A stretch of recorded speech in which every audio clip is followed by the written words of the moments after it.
Okay, good morning friends. तो आज हम लोग देखने वाले हैं बेसिक्स ऑफ इंग्लिश ग्रामर। ठीक है। हमेशा हमारे साथ ऐसा होता है कि हम लोग ये सोचते हैं कि हमको ग्रामर क्यों नहीं आता। ग्रामर नहीं आने की सबसे जो मेन कारण है वो ये है कि जब भी हम लोग ग्रामर सीखते हैं तो हम लोग सीखते हैं ग्रामर बीच में से। जब भी हम लोगों को कोई टीचर ग्रामर सिखाता है तो वो हमको टेंस के पास से सिखाता है, लेकिन अगर आपको ग्रामर सीखना है तो आपको फ्रॉम द वेरी बिगिनिंग उसको सीखना पड़ता है। जैसे कि जब हम लोग स्कूल में जाते हैं, स्कूल में जाते वक्त हम लोग जब भी कोई लैंग्वेज सीखते हैं तो सबसे पहले उसके अल्फ़ाबेट सीखते हैं। आप लोग थोड़ा सा अपने पास्ट में जाइए और पास्ट में जाकर आप थोड़ा सोचिए कि जब आप लोग इंग्लिश सीखने लगे तो सबसे पहले आपने क्या सीखा। सबसे पहले हमने सीखा अल्फ़ाबेट्स। सबसे पहले हम लोगों ने क्या सीखा? अल्फ़ाबेट सीखा। अल्फ़ाबेट सीखने के बाद ही हम लोग इंग्लिश सीखे हैं। तो ऐसा समझ लो कि आज हम लोग केजी स्टैंडर्ड में, ठीक है, केजी में है, प्री प्राइमरी में हम लोग आजकल पढ़ रहे हैं और हम लोग जो ग्रामर है, ग्रामर हम लोग पढ़ेंगे बिल्कुल बेसिक्स से। ठीक है। तो इसके लिए सबसे पहले हमको जरूरी है कि हम लोग इंग्लिश को सबसे पहले समझ लें। सबसे पहले हम किसको समझ लें? इंग्लिश को सबसे पहले हम लोग समझ लें। तो देखो, इंग्लिश लैंग्वेज जब स्टार्ट होती है तो इंग्लिश लैंग्वेज कहां से स्टार्ट होती है? ए बी सी डी से। और इंग्लिश के अल्फाबेट्स टोटल कितने हैं? 26 है। कितने हैं टोटल? 26। चलो इसको हम लोग लिखकर देखते हैं ताकि आप लोग और आसानी से सीख सकें। ओके,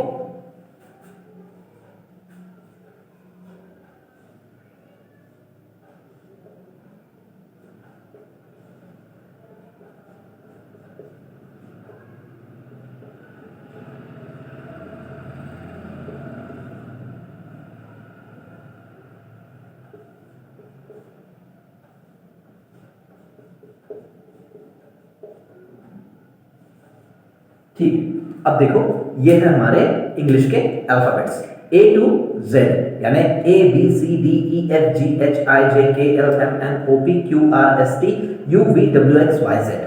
ठीक है, ये टोटल 26 अल्फाबेट्स है और चाहे इंग्लिश का कितना ही बड़ा कोई वर्ड क्यों ना आ जाए, वो ये 26 अल्फाबेट्स के अंदर ही समा जाता है। कोई भी ऐसा वर्ड नहीं है, there is no any other word in the world which is out of this 26 alphabets. ठीक है। तो 26 अल्फाबेट्स के बाहर जाए ऐसा कोई शब्द आज तक नहीं बना है। तो जब भी हम लोग अल्फाबेट से वर्ड बनाते हैं तो अल्फाबेट से वर्ड बनाने के लिए हमको जरूरत पड़ती है अल्फाबेट्स की। ठीक है। तो अल्फाबेट्स में दो टाइप के अल्फाबेट्स होते हैं, एक होते हैं वोवेल्स और एक होते हैं कॉन्सोनेंट्स। तो अगर आप लोग मराठी और हिंदी की बात करेंगे तो मराठी और हिंदी में देखो आप लोग स्वर और व्यंजन अलग अलग लिखे जाते हैं। जैसे कि अ आ ई जो है आहा तक, अम आहा। ठीक है। तो ये जो 12 है ये 12 स्वर है और क से लेकर तो ज्ञ तक जितने शब्द है, जितने अल्फाबेट्स है, वो कहलाते हैं व्यंजन। और स्वर और व्यंजन को मिलाकर ही हम लोग हिंदी या मराठी के वर्ड्स बनाते हैं। तो यहां पर देखो, देखने वाली बात यह है कि इंग्लिश में थोड़ी सी डिफिकल्टी यह है कि यहां पर स्वर और व्यंजन को अलग नहीं किया गया। स्वर और व्यंजन को यहां पर अलग नहीं किया गया, बल्कि दोनों को एक साथ लिखा जाता है।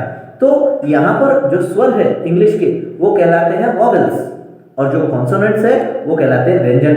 यानी व्यंजन को इंग्लिश में कहते हैं कॉन्सोनेंट्स और स्वर को इंग्लिश में कहते हैं वोवेल्स। इंग्लिश में सिर्फ 5 वोवेल्स होते हैं। कितने वोवेल्स होते हैं? ओनली 5। ठीक है। And these are A E I O and you.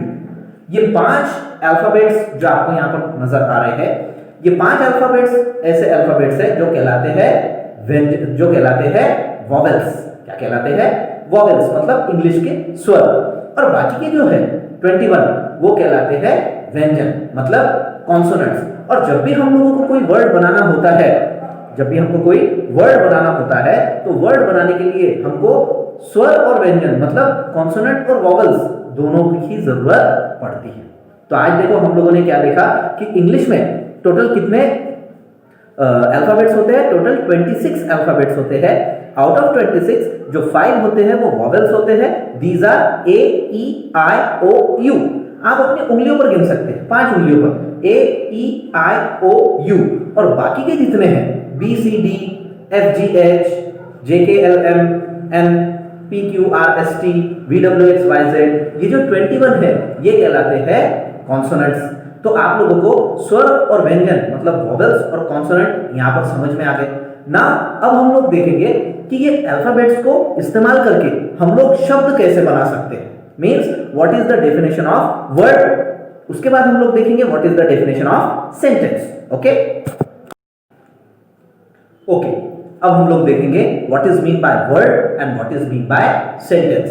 देखो जैसे मैंने आप लोगों को बताया कि अल्फाबेट्स को मिलाकर वर्ड बनता है, लेकिन वर्ड कोई भी अल्फाबेट्स को मिलाने से वर्ड नहीं बनता। कोई भी अल्फाबेट जैसे बी सी डी ई हम लोग अगर इधर उधर 3-4 अल्फाबेट्स अगर हम लोग एक साथ मिला ले तो हम अगर कहें कि वो वर्ड बन गया है तो it is not possible every time. ठीक है, हर बार ऐसा सही होगा ऐसा जरूरी नहीं है। इसलिए वर्ड बनने के लिए जरूरी है कि proper and meaningful arrangement of alphabets. I repeat, proper and meaningful arrangement of alphabets is called as word. मतलब वर्ड बनने के लिए अल्फाबेट्स की प्रॉपर और मीनिंगफुल अरेंजमेंट होना जरूरी है। मतलब पहले तो बराबर एक के बाद दूसरा अल्फाबेट आना चाहिए मतलब प्रॉपरली, और दूसरा कि उसमें से हमको कोई अर्थबोध होना चाहिए, हमको उसमें से कोई मीनिंग निकलकर बाहर आना चाहिए। जैसे फॉर एग्जांपल मैं आप लोगों को दो वर्ड्स यहां पर लिखकर बताता हूं, हम देखेंगे उसमें से कौन सा वर्ड है और कौन सा नहीं है। फॉर एग्जांपल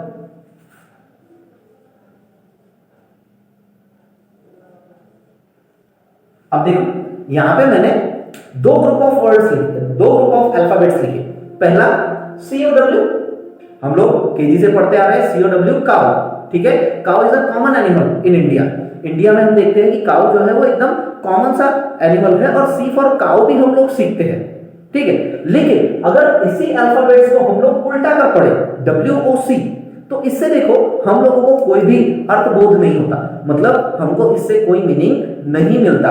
यानी इसका मतलब यह है कि COW जब हम लोग बोलते हैं तो इसके अंदर प्रॉपर और मीनिंगफुल अरेंजमेंट है अल्फाबेट्स की। लेकिन जब हम लोग इसी को उल्टा करते हैं WOC बोलते हैं तो WOC में देखो प्रॉपर और मीनिंगफुल अरेंजमेंट नहीं है, मतलब इससे हमको कोई भी अर्थबोध नहीं मिलता और इससे हमको कुछ भी समझ में नहीं आता कि ये शब्द बना क्या है। इस वजह से काउ को हम कहेंगे कि it is a word and what it is only a group of alphabet but it can not be called as word. आई बात समझ में? तो इससे देखो एक बात समझ में आ गई आपको कि अगर कोई हमसे डेफिनेशन पूछे वर्ड की तो हम लोग सिर्फ अगर इतना कह देते हैं कि group of alphabets is called as word तो ये कहना पूरी तरीके से गलत हो जाएगा या पूरी तरीके से सही नहीं होगा। इसलिए अगर हम लोग वर्ड की डेफिनेशन देखते हैं तो वर्ड की डेफिनेशन के लिए जरूरी है हम कहें कि proper and meaningful arrangement of alphabets is called as word. तो यहां पर देखो मैं उसकी डेफिनेशन आप लोगों को लिखकर दे देता हूं।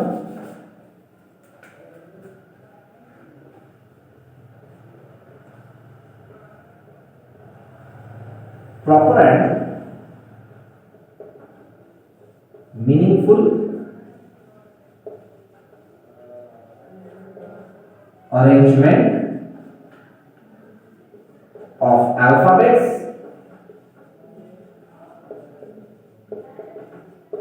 is called as word. Okay, proper and meaningful arrangement of alphabets is called as word. For example, ball, cat, etcetera. ठीक है, बॉल BALL बॉल जिसमें देखो सबसे पहले अल्फाबेट आया B, उसके बाद A, उसके बाद L, उसके बाद L। अगर हम लोग कैट की बात करें C, फिर A, फिर T। बॉल जब हम बोलते हैं तो बॉल बोलने के बाद ही तुरंत हमारे दिमाग में एक गोल ऐसी चीज, एक गोल थिंग की हमारे अंदर हमारी आंखों में एक इमेज तैयार होती है और बॉल हमें नजर आता है। ठीक है, वैसे ही अगर हम लोग कैट कहें तो कैट से हमको एक छोटा सा एक प्राणी, एक जानवर हमारे ध्यान में आता है जिसको हम लोग बिल्ली कहते हैं। लेकिन अगर हम लोग कोई भी ग्रुप ऑफ अल्फाबेट्स ले ले जिससे हमको कोई अर्थबोध नहीं होता, अगर हमारे दिमाग में कोई इमेज नहीं तैयार होती तो हम लोग ये नहीं कह पाएंगे कि वो वर्ड है। ठीक है, अब देखो जिस तरीके से अल्फाबेट्स को मिलाकर बनता है वर्ड, वैसे ही वेरियस वर्ड्स को मिलाकर बनता है सेंटेंस।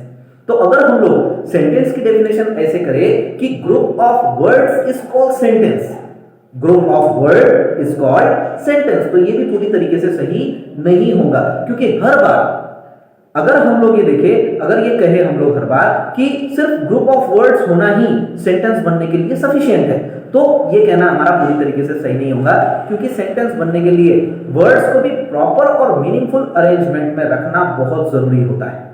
एक के बाद दूसरा शब्द, दूसरे शब्द के बाद तीसरा शब्द, इस तरीके से हम लोगों को प्रॉपर अरेंजमेंट में, और मीनिंगफुल अरेंजमेंट मतलब उस सेंटेंस से कुछ ना कुछ अर्थबोध होना चाहिए, उस सेंटेंस से कुछ ना कुछ अर्थबोध होना चाहिए। अगर अर्थबोध नहीं होता है, कुछ मीनिंग ही नहीं निकलता है, तो हम ये कह सकते हैं कि वो सेंटेंस नहीं है। ठीक है, अब देखो जिस तरीके से हम लोगों ने देखा, देखो वर्ड और सेंटेंस की डेफिनेशन में ज्यादा डिफरेंस नहीं है। मैं यहां पर आपको वर्ड के साथ सेंटेंस की भी डेफिनेशन लिख कर देता हूं, आप लोग दोनों को कंपेयर करेंगे तो आपको पता चलेगा कि दोनों की जो डेफिनेशन है उसमें ज्यादा फर्क नहीं है। जिस तरीके से अल्फाबेट्स को मिलाकर वर्ड बनता है प्रॉपर और मीनिंगफुल अरेंजमेंट में रखकर, उसी तरीके से अगर हम लोग वर्ड्स को प्रॉपर और मीनिंगफुल अरेंजमेंट में रखते हैं तो हमको सेंटेंस की डेफिनेशन मिलती है। दोनों डेफिनेशंस में लिखता हूं, ध्यान से देखो।